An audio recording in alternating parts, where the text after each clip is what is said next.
À suivre le rendez-vous de la presse étrangère. France Culture, l'esprit d'ouverture. 7h33, c'est le rendez-vous de la presse étrangère avec nos 3 correspondants du jour. Aïché Gulsert, bonjour à vous. Bonjour Caroline Brouet. Aïché Gulk, vous collaborez notamment au périodique New York Times et le New Yorker. Vous êtes franco-américano-turc, on va dire, donc à cheval entre 3 pays. Oui, mais je ne suis pas française. Non, vous n'êtes pas française de nationalité, mais le cœurier, voilà, pays d'adoption, on va dire, puisque vous vivez en ce moment à Paris. Vaïjou Naravane est avec nous, bonjour. Bonjour. Bienvenue Vaïjou, vous êtes correspondante du quotidien national indien The Hindu. Et nous avons le plaisir d'accueillir un nouveau venu, on va le dire comme ça, Juan José Dorado, bonjour à vous. Buenos días. Vous êtes journaliste indépendant, on vient de l'entendre, espagnol. Premier sujet qui a retenu notre attention, c'est la suite du procès des attentats du 13 novembre. C'est un témoin exceptionnel qui a déposé aujourd'hui à la barre du procès des attentats du 13 novembre. François Hollande, cité comme témoin par l'association de victimes Life for Paris. Un moment très attendu, mais c'est aussi une audition qui divisait. Oui, une partie des avocats de la défense estimant que l'ancien président de la République n'avait pas sa place dans ce procès, qu'il n'avait pas été témoin direct des faits ou de la personnalité des 20 accusés. L'ancien président français était au pouvoir au moment des attentats, présent au Stade de France, présent ensuite au Bataclan, et dont le nom avait été cité par les terroristes eux-mêmes pendant les attaques au Bataclan. Plusieurs parties civiles avaient exprimé leur besoin de réponse de la part des autorités, notamment sur l'incapacité de la France à déjouer un attentat de grande ampleur. Ces phrases m'ont forcément conduit à réfléchir sur ma propre responsabilité, reconnaît François Hollande. Mais je le dis ici, je ferai exactement la même chose. Je le dis aussi devant les parties civiles qui souffrent, parce que c'est la France, parce que nous le devons. Ce témoignage, je le dois à toutes les victimes, mais aussi à ceux qui vivent dans l'absence d'un être aimé et qui veulent comprendre. Il répète, comprendre. Depuis 2 mois maintenant, 14 hommes comparaissent à Paris pour répondre de leur implication à divers degrés dans les attentats du 13 novembre 2015 qui ont fait 131 morts à Saint-Denis et dans la capitale. La semaine dernière, la Cour a entendu les accusés raconter leur parcours et mercredi, cette semaine, à la demande d'une partie civile, elle a auditionné l'ancien chef de l'État François Hollande, un témoignage qui, comme on l'a entendu, n'a pas manqué de susciter des débats. J'aimerais qu'on commence avec vous 3 sur ce jour, puisque nous sommes le 13 novembre, soit 6 ans jour pour jour après les faits. Est-ce que déjà, tous les 3, vous étiez déjà à Paris? Est-ce que vous vous souvenez des articles que vous aviez écrits? Est-ce que vous vous souvenez de ce moment-là? Vous faites tous les 3 oui de la tête. Alors je vais tourner dans le sens des aiguilles d'une montre, en commençant par vous, Vaïjou. Oui, j'étais absolument choquée quand c'est produit. Ça m'a tout de suite projeté en arrière parce que c'était exactement le modus operandi des attentats de Bombay. En et 2008. je me suis dit, ça y est, ils ont importé le savoir-faire qu'ils ont recueilli pendant les attentats à Bombay pour cette fois-ci attaquer Paris. Je me rappelle avoir mis à mon desk et pondu un 2000 mots qui est énorme, très rapidement, très vite, en essayant de raconter c'était quoi l'atmosphère à Paris, fébrile, chaud, ému, pour un hebdomadaire qui s'appelle India Today. C'était pas mon quotidien, mais ils avaient demandé un spécial pour eux, c'était le cover story. Et d'être allé à la République, d'être allé ailleurs à Paris, rencontrer les gens. Et ça m'a vraiment plongé dans des horreurs de quelques années plus tôt, quand les mêmes choses se sont passées à Delhi. Oui, c'était du 26 au 29 novembre 2008. Plusieurs attaques simultanées avaient lieu à Bombay contre des hôtels de luxe, contre une gare, contre un centre religieux juif. Et vous dites qu'il y a des similitudes. C'est vrai que le maître de conférence à Sciences Po, Cyril Brett, le dit lui-même aussi. Les attentats de Bombay de 2008 ont très largement inspiré les attentats de Paris, notamment du point de vue de l'organisation, avec une attaque paramilitaire menée par des commandos coordonnés dans différents quartiers très éloignés des uns des autres, et l'utilisation d'armes de guerre, d'armes automatiques pour mitrailler la foule et faire des bilans qui se comptent par dizaines, par centaines de morts. Tout à fait. C'était ça, la tuerie, le massacre, en fait, qui était choquant. C'était pas qu'un terroriste allait, mais c'était coordonné.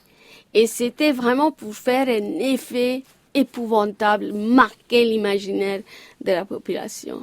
L'Espagne aussi a dû résonner, Juan José Dorado, dans vos oreilles en 2015, parce qu'en 2004, à Madrid, on se souvient, il y avait eu 191 personnes mortes dans 4 attaques simultanées. 4 attaques simultanées sur des trains de banlieue qui arrivaient du côté de Atocha, l'une des gares centrales de Madrid. Et le 13 novembre, il y a 6 ans, j'étais avec mes enfants en train de dîner dans une pizzeria quand on a commencé à voir tomber les infos.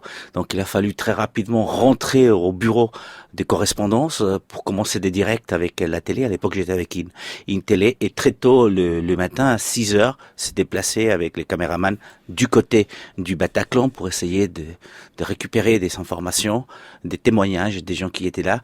Et même si j'avais vécu de loin, parce que j'étais déjà correspondant à Paris en 2004, les attaques de Madrid, très rapidement, on s'est dit, ça va être l'enfer, comme ça l'a été du côté de Madrid. Donc, même qu'on est journaliste, même qu'on doit suivre l'actualité, ça nous a profondément choqué et touché.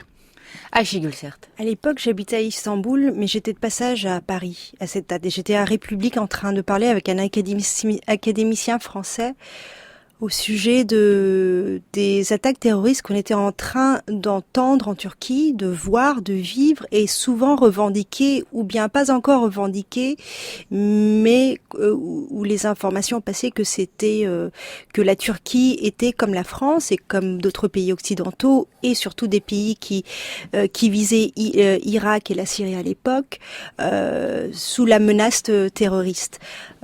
Et donc passer des mots aux faits, et surtout dans l'air qui était palpable, c'était une chose, je pense, que personne n'oublie, et quelle que soit la personne, que je pense, quel que soit le continent, le pays que vous allez interroger sur ces attaques, ils auront une histoire, parce que moi j'ai vécu très longtemps aussi aux États-Unis, et exactement comme vous pour Bombay, moi ça m'a aussi fait penser, pas seulement ce qui se passait au moment même en Turquie, mais aussi ce qui s'était passé avec le 11 septembre aux États-Unis. Donc ça montre aussi à quel point ce procès est peut-être un procès pour nous tous. Justement, parlons du procès, et peut-être en résonance avec ce que vous nous avez décrit les uns les autres. Nous vivons actuellement un procès qualifié d'historique, qualifié d'hors norme. Est-ce qu'après les attentats de Bombay, est-ce qu'après les attentats de Madrid, il y a eu des procès équivalents? Et je fais le signe de guillemets à ce moment-là. Équivalent, peut-être pas, mais quand même, parce qu'on a eu un terroriste qui a été capturé vivant. C'était un jeune homme, Abdul Kassab, et il a été logé dans la prison à Bombay, Arthur Road Prison, pendant et avant la préparation du procès. Le procès, l'Inde voulait vraiment pas exécuter le terroriste comme ça, parce que les Indiens voulaient un procès exemplaire. Et pour une fois, le gouvernement indien était honnête, parce qu'on a aussi parlé des faillites de l'information, qu'on savait que quelque chose mijotait, les services avaient connu, il y avait des écoutes, il y avait certaines informations qui se passaient, et tout le monde est passé à la barre, les témoignages, on a revécu les horreurs. Finalement, ce jeune homme a été pendu, même s'il a demandé la grâce, parce que la peine capitale est encore dans les statuts indiens. C'est utilisé dans les cas les plus rares, mais dans ce cas-là, les juges ont pensé que c'était le cas le plus rare, qui méritait absolument, parce que aussi le jeune homme n'a montré aucune vouloir de s'excuser. Il a vraiment pas voulu reconnaître l'ampleur de ce qui s'était passé. Du côté de l'Espagne, il y a eu un procès qui est allé beaucoup plus vite que celui de la France, puisque les attentats c'était en mars 2004 et le procès en Espagne a commencé au début de l'année 2007, donc 3 ans à peine après. Donc il y a eu le procès. Donc parmi les terroristes, il y a 2 terroristes qui ont été capturés par la police. Parmi ceux qui avaient mis donc des sacs avec des bombes dans les trains de Madrid, les 7 autres terroristes actifs se sont fait exploser dans un appartement dans la banlieue de Madrid quand ils ont été donc cerclés par la police espagnole. Donc ces 2 terroristes ont été condamnés chacun à pratiquement 43 000 ans d'années de prison. En Espagne, on cumule les peines 191 morts, à 30 ans par mort, plus un certain nombre de délits.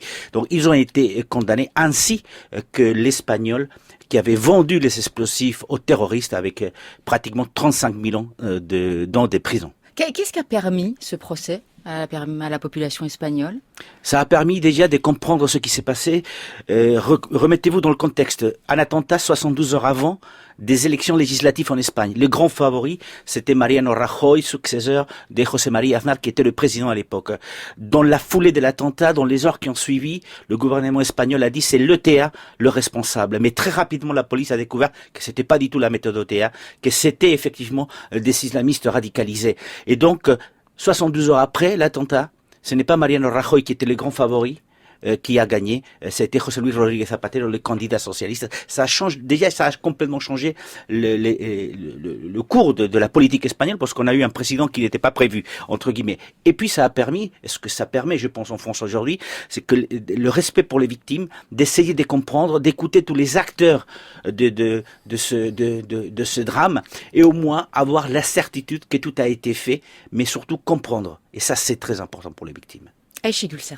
Vous vous souviendrez peut-être au Nouvel An 2016-2017 en Turquie, à Reyna, une discothèque le long du Bosphore, où il y a eu aussi un attentat terroriste.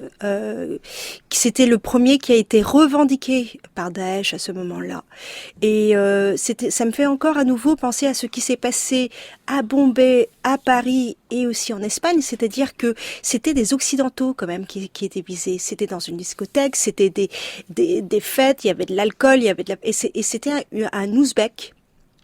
Ça avait fait 40 morts et plus de 80 blessés. Et 15 jours après, le terroriste radicalisé ouzbek a été arrêté. Un procès a eu lieu. Et l'année dernière, il a été condamné aux prisons en perpétuité. Pour la Turquie, qu'est-ce que cela a apporté? J'en suis pas certaine. Ces procès sont importants, mais en Turquie actuellement, il y a tellement de procès qui sont faits de façon arbitraire que nous courons de procès en procès. Ce qui est très intéressant, c'est que celui des entre guillemets des terroristes, ce sont des terroristes, sont des cas clos assez rapidement, mais celui des écrivains, des journalistes et des intellectuels continue et continue et continue. Dans ce procès qui a eu lieu en ce moment à la Cour de justice de Paris, on entendait dans le montage de son réalisé par June Lauper l'audition de François Hollande qui a eu lieu cette semaine, qui a duré plusieurs heures dans la journée. Il était cité comme témoin par une association de victimes partie civile, Life for Paris. C'est une première pour un ex-président devant une cour d'assises. Il a défendu son bilan, il a évoqué la guerre contre l'organisation État islamique, mais la défense s'est montrée sceptique sur la pertinence de son audition, regrettant une justice spectacle. Alors je voudrais vous demander à tous les trois si vous avez trouvé, comme le journal Libération le disait, que le plus intéressant dans la déposition de François Hollande a été le débat juridique qui a précédé son audition, ou est-ce que vous trouvez quand même que ce débat est malvenu les uns les autres? Vaïjou. Non, je trouve que ce débat est bienvenu. Je pense quand même que la présence de Hollande, au lieu d'être un débat spectacle ou un procès spectacle, donner quand même quelques éléments de comment les gouvernements pensent à ces crises, quelles sont les pratiques de gouvernement, quel type de sécurité est-ce que les citoyens peuvent attendre de leur gouvernement. Je crois que peut-être on n'a pas poussé François Hollande aussi loin que la défense ou le procureur aurait pu le pousser. On aurait pu lui donner quelques moments encore plus difficiles et chauds devant le juge qu'on n'a pas fait. Mais je trouve que c'était important que Hollande soit là. Aïchigul? Je suis d'accord et pas d'accord. Je suis d'accord dans le sens où, dans le montage que vous avez fait et ce que vous venez de dire, François Hollande avait sa place d'être dans ce procès. Il y a les victimes, il y a les familles, il y a les bourreaux, il y a la sécurité, il y a les avocats. Donc bien sûr qu'il doit y avoir celui qui était à la tête du gouvernement le jour J, pour voir pour voir comment ça s'est exactement développé. Mais je ne suis pas d'accord sur le fait que des questions dures n'ont pas été posées. C'est-à-dire que l'une des questions, et vraiment c'est ça qui était beaucoup posé, il a passé quand même 4 ou 5 heures derrière à l'audition à essayer de répondre aux questions. C'est quand même assez long, je trouve. Et ce qu'il a essayé, les questions qui lui ont été posées, et c'était ça la question clé, est-ce que cette menace aurait pu être arrêtée? Est-ce qu'on le savait? Quelle allait être la réaction? Et ça, à poser à un président de l'époque est une très bonne question, parce que ça met tout en question, mais je dois dire, la responsabilité peut être là, mais il n'est pas le coupable. Juan José Dorado. La première des choses, je pense que c'est tout à l'honneur de François Hollande d'avoir accepté d'aller au procès, comme ma collègue disait, parce que, comme je disais tout à l'heure, il y a le respect des victimes et des familles qui sont là. Après, à un moment donné, j'ai senti qu'il était là surtout pour se justifier par rapport aux décisions qu'il avait prises par rapport à l'Irak, à la Syrie, etc. Et j'aurais aimé qu'il parle effectivement plutôt pourquoi on n'a pas évité ces attentats, quelles ont été les failles. C'est vrai qu'il va y avoir les ministres de l'Intérieur qui vont parler, mercredi, mais c'était l'occasion aussi d'écouter la parole du président, savoir quelles étaient ces consignes justement. Alors c'est bien pour les victimes de dire oui, je voulais pas des dommages collatéraux en Syrie, etc. Mais il fallait parler aussi des pourquoi ces attentats ont eu lieu à Paris et pourquoi on les a pas évités. Allez, on va passer au deuxième sujet. Juste un mot pour vous annoncer qu'une histoire particulière, tout à l'heure à 13h30 sur France Culture, portera sur les attentats du 13 novembre 2015 avec la page Wikipédia. Comment la page Wikipédia du 13 novembre 2015 a été écrite?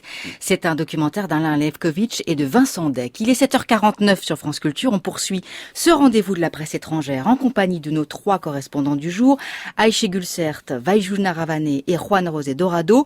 Deuxième sujet qui a retenu notre attention, le rôle de Facebook dans le débat public. Comment le public est-il censé croire Facebook s'ils n'ont pas de visibilité et aucun contexte sur la façon dont Facebook fonctionne réellement? Ceci doit changer. La lanceuse d'alerte américaine Frances Haugen, ancienne employée de Facebook, poursuivait aujourd'hui son tour d'Europe. Elle affirme que Facebook, que cette entreprise affaiblit les démocraties. Aujourd'hui, nous sommes toujours perçus comme un réseau social. Mais dans notre ADN, nous sommes une entreprise qui construit des technologies pour connecter les gens. Le métaverse est la prochaine étape. Cette annonce intervient en pleine affaire des Facebook Files. Des révélations de documents massives sur la façon dont la société américaine a ignoré des rapports internes et des avertissements sur les dommages créés par Facebook, sur ses utilisateurs, mais aussi sur les processus démocratiques de certains États. Encore inconnu du grand public il y a quelques semaines, le nom de Frances Haugen est désormais familier tant la lanceuse d'alerte américaine, ancienne cadre de Facebook, fait parler d'elle. Les documents qu'elle a livrés publiquement sur la société de Mark Zuckerberg ont permis de lever le voile sur la face sombre de Facebook, aujourd'hui Meta, accusée de privilégier le profit au détriment de la sécurité de ses 3 milliards d'utilisateurs. Elle était en tournée européenne cette semaine, auditionnée par le Parlement français notamment. Alors ce que dit Frances Haugen, c'est que Facebook crée de l'addiction, qu'elle nuit à la santé mentale des adolescents, qu'elle démoralise les plus fragiles, qu'elle met la démocratie en danger en répandant la désinformation et en privilégiant les contenus polarisants. Qu'est-ce que vous pensez de ce qu'elle dit? Est-ce que c'est quelque chose qu'on savait déjà, mais qu'il est important de dire parce que c'est confirmé depuis l'intérieur, disons? Juan José. On savait déjà. Il n'y a pas uniquement que des problèmes de santé avec l'addiction, il y a aussi les problèmes de sécurité. On sait que les terroristes utilisent les Facebook ou les réseaux sociaux de façon générale, effectivement, pour recruter dans ces fils et pour communiquer. Mais il y a aussi les problèmes économiques qui posent les réseaux sociaux de façon générale. On en discute de la taxe GAFAM actuellement. en avance sur les impôts des sociétés pour les GAFAN, mais aussi il y a un problème social. Elle parlait de mettre en danger la démocratie, mais quand vous voyez ce qu'on dit et ce qu'on écrit sur Facebook et sur les réseaux sociaux, parfois j'ai l'impression de relire Isaac Asimov il y a 50 ans. Hein. Donc c'est vrai qu'on va vers la déresponsabilisation d'une partie de la société. Les jeunes n'ont plus envie de sortir avec les copains, ils préfèrent rester derrière leur écran pour jouer sur Facebook ou sur d'autres plateformes.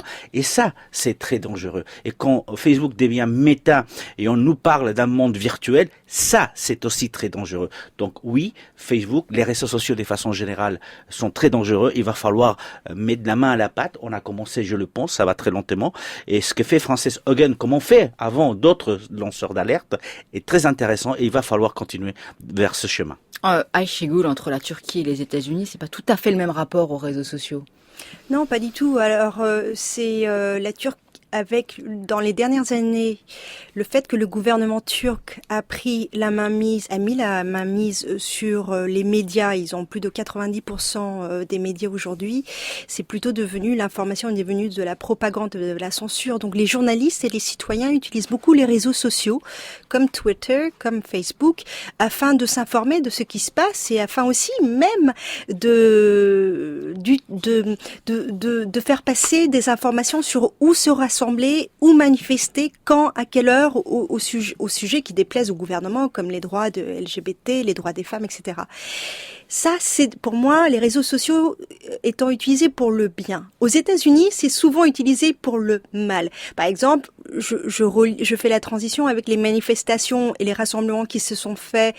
Je pense au fait que la Capitole devant le Capitole, voilà, le 6 a été janvier. prise exactement. C'était un rassemblement qui a été préparé des semaines avant sur les réseaux sociaux par l'extrême droite. Donc ça montre à quel point ça peut être utilisé pour le bien comme pour le mal. Le réseau social se révèle incapable de faire face au déluge de haine et de désinformation qui s'est propagé sur Internet. C'est ce que dit Frances Haugen. Vous n'avez pas attendu Ayşegül Naravan et Frances Haugen d'une certaine façon pour voir ça très activement en Inde. Oui, mais parce que le gouvernement Modi a passé une loi qui contrôle les réseaux sociaux et pas uniquement ça. Ça veut dire que le Facebook, il n'hésite pas à publier les messages les plus haineux, etc. Mais chaque fois quand il y a des activistes qui critiquent le gouvernement Modi, à ce moment, le gouvernement demande au Facebook d'arrêter ou suspendre les comptes de ces gens. Mais quand il y a une armée des trolls qui envoient des messages de haine, qui menacent des femmes de viol, de la mort et tout ça, et tout sous couvre d'anonymat, quoique le gouvernement sait très bien comment rechercher les vraies identités des personnes qui se cachent derrière une certaine adresse IP, à ce moment, le gouvernement fait rien. Donc, je trouve que le Facebook aujourd'hui devient l'outil du gouvernement indien d'une certaine manière. Si vous voyez le Cachemire où il y a une très grande répression de la part de l'armée indienne, ils avaient suspendu Twitter, ils avaient suspendu WhatsApp pendant des mois entiers. Ils avaient coupé l'Internet et l'Inde a aujourd'hui la réputation la plus mauvaise pour le plus grand nombre de coupures à l'Internet où qu'il soit. Et c'est pas rien, c'est 530 millions d'utilisateurs de WhatsApp en Inde et 410 millions pour Facebook. Absolument, c'est gigantesque l'utilisation et ça va continuer à grandir parce que l'Inde n'est pas encore 100% couvert des smartphones, mais je trouve que le rôle de ce gouvernement qui a aussi utilisé Pegasus pour espionner ce software développé par les Israéliens pour effectivement hacker les téléphones des personnalités, ça continue. Juan José? Non, j'ai écouté, je crois qu'elle a tout à fait raison. Le gros problème aujourd'hui, de toute façon, des réseaux sociaux, c'est la modération des réseaux sociaux. D'ailleurs, Frances Haugen a signalé que c'est les problèmes de modération. On met pas les moyens sur la modération, et surtout dans certaines langues. Donc, effectivement, on doit commencer par là, parce qu'on connaît les gros profits que font les réseaux sociaux de façon générale. Donc, commençons par là, par la modération. Et effectivement, attention avec la réglementation, comme l'indique notre collègue du côté indien, qu'on ne tombe pas non plus dans la censure politique des citoyens. En France, le jour même où les députés examinaient un projet de loi porté par Sylvain Wasserman, le jour où Frances Haugen quasiment était auditionné par le Parlement, ce projet de loi porté par ce député MoDem du Bas-Rhin protège davantage le lanceur d'alerte. Parce qu'il y a quand même une question sur les lanceurs d'alerte. En France, c'est la loi Sapin 2 qui a été mise en place en 2016, qui définit le statut, mais il a été longtemps jugé insuffisant. Est-ce que vous trouvez que, en France en tout cas, on profite des informations, mais on protège pas les informateurs? Je pense que le monde de demain sera sauvé par les lanceurs et les lanceuses d'alerte. C'est-à-dire qu'aux États-Unis, on a commencé à parler plus tôt et à prendre depuis Watergate, donc dans les années 70. En France, c'est venu dans les années mi-90, je crois. Moi, je trouve quand même assez. Peut-être que j'essaie toujours de trouver un petit peu de féminisme dans tout, mais quand même, il faut regarder à ce courage et à prise de risque que ces lanceurs et lanceuses d'alerte prennent. Il faut pas oublier que je trouve qu'il y a de plus en plus de femmes qui font ça. Erin Brockovich, en France, il y a eu Irène Frachon. Là, on parle de Frances Haugen. Donc, comme les réseaux sociaux, c'est un monstre ou une machine qu'on ne peut arrêter, je trouve que les lanceurs d'alerte ne vont pas pouvoir être arrêtés, et donc vaut mieux les protéger. La question d'après, c'est que faire? C'est comment réguler? C'est qui doit réguler, le gouvernement ou nous-mêmes? Eh bien, comment réguler les big tech? Ce sera la question que posera Matteo Caranta dans sa revue de presse des idées à 8h30. Un grand merci à tous les trois, Juan José Dorado, Vaijouna Ravaneh et Aïché Gulsert. On vous retrouve très bientôt dans ce